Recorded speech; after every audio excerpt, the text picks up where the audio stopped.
और 22 के महासमर में सबसे पहले बात बीजेपी युवा मोर्चा के उस कार्यक्रम की। दरअसल लखनऊ में आज भारतीय जनता युवा मोर्चा की प्रदेश कार्य समिति की बैठक हुई। बैठक में 2022 के विधानसभा चुनाव को लेकर खास रणनीति बनी। युवा मोर्चा को चुनाव से पहले हर बूथ पर 20 नए युवाओं को पार्टी से जोड़ने की जिम्मेदारी सौंपी गई है। तो भारतीय जनता युवा मोर्चा के कार्यकर्ताओं का जोश बढ़ाने के लिए सीएम योगी उनके बीच पहुंचे और पार्टी को मजबूत करने का मंत्र भी दिया।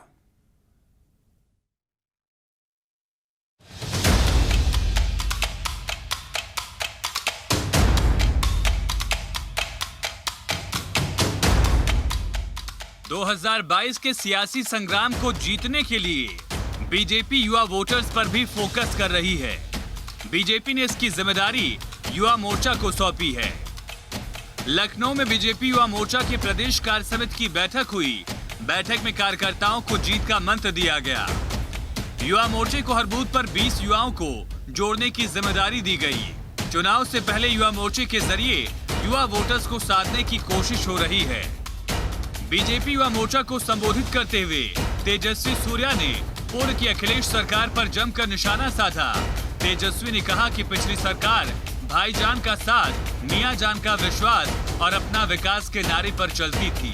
पिछले सरकारों में तुष्टीकरण राजनीति उच्च स्थान पर था और उसके वजह से सभी हिंदुओं को एक असुरक्षितता का भाव पूरे प्रदेश पे था। आज प्रदेश में सब लोग सुरक्षा के भाव पर चल रहे हैं। सबका साथ सबका विकास हमारा मंत्र है। ये तुष्टीकरण राजनीति का जो युग था वो उत्तर प्रदेश में अंत हो चुका है। तेजस्वी सूर्या ने जहां पिछली सरकार पर सवाल उठाए, वहीं योगी सरकार की जमकर तारीफ की। कहा 2022 में फिर कमल खिलने वाला है। बहुत कॉन्फिडेंस से बता सकता हूं कि आने वाले चुनाव में युवा मोर्चा का अहम भूमिका होगी और आने वाले सरकार स्थापित करने में Yuva Morcha will play a very very important role. BJP Yuva Morcha की प्रदेश कार्य समिति को संबोधित करते हुए सीएम योगी ने युवा कार्यकर्ताओं का जोश बढ़ाया। सीएम ने कहा कि युवाओं के साथ बीजेपी को जीत मिलेगी। 15 वर्षों में कुछ लोगों ने उत्तर प्रदेश की दिशा बदल दी, तकदीर बदल दी, नष्ट कर दी, पहचान समाप्त कर दी। लेकिन भारतीय जनता पार्टी के नेतृत्व की सरकार ने मात्र 4.5 वर्ष के अंदर उत्तर प्रदेश को फिर से उसके गौरव को दिलाने की ओर अग्रसर करके उसको अपनी उसकी पहचान दिलाने का कार्य किया है। 2022 के सियासी समर को जीतने के लिए बीजेपी ने कमर कस ली है। अब पार्टी युवा मोर्चा के कार्यकर्ताओं के जरिए युवाओं को पार्टी से जोड़ने की कोशिश में जुट गई है। पार्टी को लगता है कि अगर युवा वोटर्स का साथ मिल गया तो फिर जीत की राह आसान हो जाएगी। लखनऊ से अविनाश सिंह के साथ टीम न्यूज स्टेट। वहीं इस मौके पर सीएम योगी ने युवाओं को संबोधित करते हुए उनका जोश बढ़ाया और कहा कि युवाओं में यूपी की तस्वीर बदलने की ताकत है। अपदीपो भवा।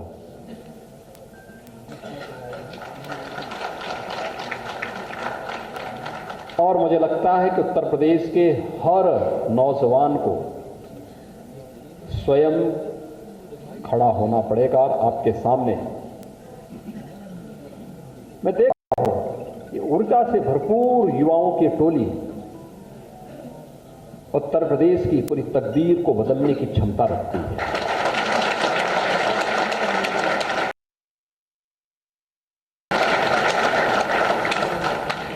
आखिर यही उत्तर प्रदेश है। आज से 5 साल पहले आप सभी लोग देश के किसी कोने में जाते थे, लोग हेत इससे कहते थे।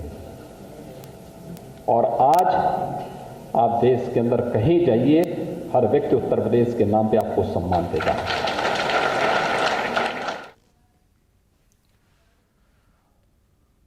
तो 2022 में विजय के लिए बीजेपी की पूरी तैयारी साफ तौर पर दिख रही है।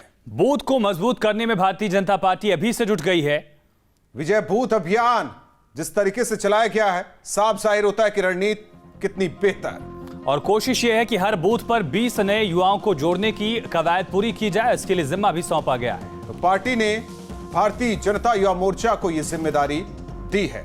अविनाश हमारे साथ जुड़े हैं सहयोगी। अविनाश, भारतीय जिस तरीके से बीजेएमयू की बात की जाए, भाजयुमो की बात की जाए, अब जिम्मेदारी की 20 यूथ को जोड़ा जाए। कोशिश पार्टी की यही रहती कि बूथ सबसे पहले मजबूत हो और यह कोशिश लगातार 2021 को जीतने के लिए बीजेपी का यह प्लान 20 किस तरीके से सबसे बेहतर। बिल्कुल राहुल, देखिए भाजपा ने टारगेट तय किया है कि अगले चुनाव से पहले तक पूरे प्रदेश में तकरीबन 4 करोड़ जो सदस्य हैं वो भाजपा के हो जाएंगे। अगर मौजूदा समय की बात करें तो मौजूदा समय में तकरीबन भाजपा का दावा है कि 2.5 करोड़ सदस्य हैं। 1.5 करोड़ नए सदस्य बनाने का भारतीय जनता पार्टी ने लक्ष्य रखा है और आज की जो कार्य समिति हुई है उस कार्य समिति में भारतीय जनता युवा मोर्चा को ये टारगेट दिया गया है कि आप हर बूथ पर कम से कम 20 नए युवा साथियों को पार्टी से जोड़ें, युवा मोर्चा से जोड़ें। तो आप समझ सकते हैं कि कितनी बड़ी तैयारी है। यानी कि पूरे प्रदेश की अगर बात करें तो पूरे प्रदेश में तकरीबन 1,63,000 बूथ हैं। तो बीजेपी की ये कोशिश है कि युवा मोर्चा के माध्यम से ही 40 लाख नए युवाओं को पार्टी के साथ जोड़ा जाए और उनमें से एक बड़ी संख्या वैसे युवाओं की होनी चाहिए जो 31 दिसंबर या 1 जनवरी तक जिनकी उम्र 18 साल पूरी हो जाएगी, यानी कि जो नए वोटर बनेंगे।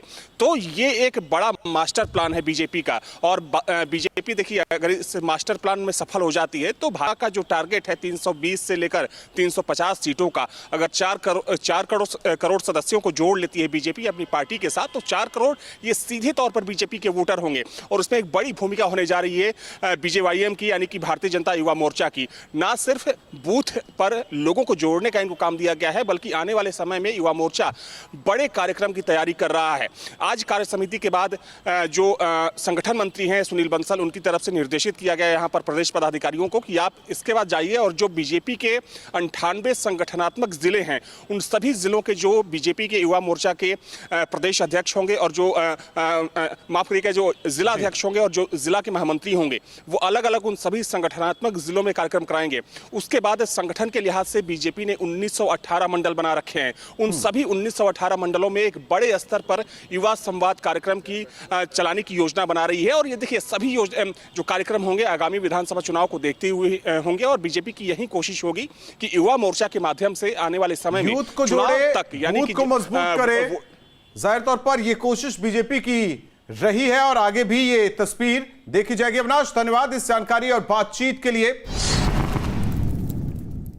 2022 के सियासी महासमर को लेकर यूपी में दल बदल का सिलसिला भी शुरू हो गया है। कांग्रेस पार्टी को लगातार झटके पर झटके लग रहे हैं। कांग्रेस के कई नेताओं ने आज समाजवादी पार्टी का दामन थाम लिया है। पार्टी के प्रदेश उपाध्यक्ष क़यादुद्दीन अनुरागी ने आज समाजवादी पार्टी ज्वाइन कर ली। बिल्कुल, कांग्रेस से जहां युवा नेता दूर हो रहे हैं वहीं समाजवादी पार्टी का कुनबा लगातार बढ़ रहा है।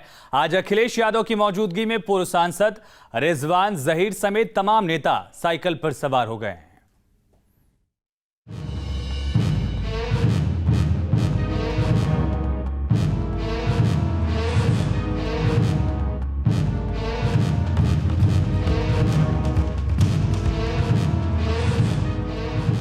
यूपी में चुनावी मौसम में दल बदल का खेल भी शुरू हो गया है। कांग्रेस को जहां झटके पर झटके लग रहे हैं वहीं समाजवादी पार्टी अपना कुनबा बढ़ाने में लग गई है। युवा नेता ललितेशपति त्रिपाठी के बाद क़यादुद्दीन अनुरागी ने कांग्रेस छोड़कर समाजवादी पार्टी ज्वाइन कर ली। क़यादुद्दीन अनुरागी कांग्रेस के प्रदेश उपाध्यक्ष थे। सागर शर्मा ने भी कांग्रेस छोड़कर समाजवादी पार्टी का दामन थाम लिया। पूर्व विधायक विनोद चतुर्वेदी ने कांग्रेस को छोड़कर समाजवादी पार्टी में शामिल हो गए। कांग्रेस के साथ कई अन्य दलों के नेताओं ने भी साइकिल की सवारी शुरू की। पूर्व सांसद रिजवान जहीर समाजवादी पार्टी में शामिल हो गए। राम प्रकाश कुशवाहा और उनकी पत्नी ने भी समाजवादी पार्टी की सदस्यता ले ली है। जन परिवर्तन दल का समाजवादी पार्टी में विलय हो गया है। समाजवादी पार्टी का कुनबा बढ़ने से खुश अखिलेश यादव का कहना है कि जनता ने परिवर्तन का मन बना लिया है। ये केवल समाजवादी पार्टी की लड़ाई नहीं है, ये देश की लड़ाई होने जा रही है। ये संविधान बचाने की लड़ाई है और जिस रास्ते पर भारतीय जनता पार्टी चल रही है इस रास्ते पर न किसान का भला है, न व्यापारी का भला है, न नौजवानों का कोई सपना पूरा हो रहा है, न रोजगार का इंतजाम है। वहीं अखिलेश यादव ने गोरखपुर में कारोबारी मनीष गुप्ता की हत्या को लेकर सरकार पर सवाल उठाए। जिस तरह की घटना हुई है गोरखपुर में, आप कमरे में हैं, घूमने आए हैं, पुलिस आपके घर पे आ जाएगी, दरवाजा खोलेगी, होटल के कमरे में घुस जाएगी आपके, और गोली इतना मारेंगे डंडों से कि आपकी जान ले लेगी। चुनावी मौसम में जहां कांग्रेस को झटके पर झटके लग रहे हैं, वहीं कांग्रेस नेताओं का कहना है कि जो लोग जा रहे हैं उनसे पार्टी को नुकसान नहीं होने वाला है।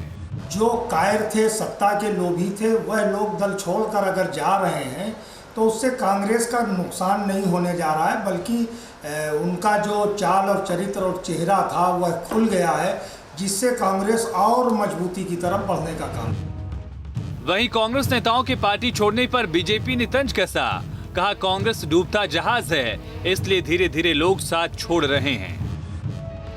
देखिए, मुझे लगता है कांग्रेस एक डूब चुका जहाज है, क्योंकि जिस प्रकार से वहाँ पे सिर्फ एक परिवार की चलती है, वहाँ पे जो पुराने गद्दार नेता हैं उनको भी मान सम्मान नहीं मिल रहा है, इसलिए मजबूरन उन्हें दूसरे दल का चुनाव करना पड़ रहा है, क्योंकि जिस जगह पे किसी व्यक्ति का मान सम्मान नहीं होता तो अपने स्वाभिमान की रक्षा करने के लिए व्यक्ति दूसरी जगह जाता है। चुनावी मौसम में दल बदल आम बात है, लेकिन जिस तरह से युवा नेताओं का कांग्रेस से मोह भंग हो रहा है, उससे साफ है कि कांग्रेस का संकट गहराता जा रहा है। वहीं युवा नेताओं की एंट्री से समाजवादी पार्टी का आत्मविश्वास बढ़ रहा है।